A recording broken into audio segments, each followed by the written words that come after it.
menistakan dewa-dewa lama. Tanpa pertumpahan darah besar, Cyrus memasuki kota Babylon tahun 535 sebelum Masehi disambut sebagai pembebas, bukan penjajah. Disinilah ia melakukan hal yang akan dikenang ribuan tahun ke depan. Ia membebaskan bangsa Yahudi yang dibuang di Babilonia dan memperbolehkan mereka pulang ke tanah suci mereka, membangun kembali Bait Allah di Yerusalem.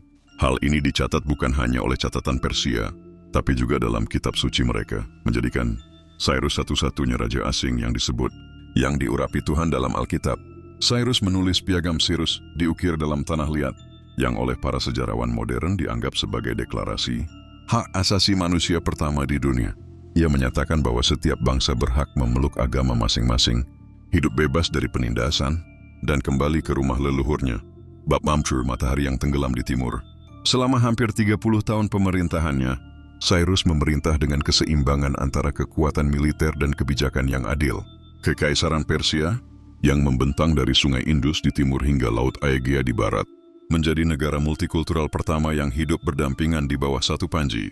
Ia bukan hanya raja, ia adalah arsitek dari sistem pemerintahan yang memungkinkan kebebasan beragama, perpajakan adil, dan penghargaan terhadap adat istiadat lokal. Ia mendirikan kota-kota besar seperti Pasar Gade, yang menjadi ibu kota dan tempat peristirahatannya kelak. Namun ajal datang bahkan pada manusia paling agung. Dalam suatu ekspedisi ke timur laut untuk menundukkan suku-suku nomaden yang mengancam perbatasan kekaisarannya, Cyrus menemui ajalnya. Tahun itu adalah 530 sebelum Masehi. Ia dimakamkan di Pasar Gade, dalam sebuah makam yang sederhana tapi abadi, yang oleh Alexander Agung 2 abad kemudian akan ia kunjungi dengan hormat dan air mata.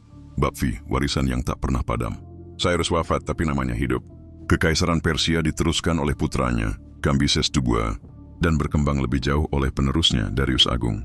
Namun tak satu pun dari mereka, bahkan hingga zaman sekarang, bisa menandingi apa yang Cyrus tanamkan. Kekuasaan yang didasarkan bukan pada rasa takut, tetapi kepercayaan dan keadilan.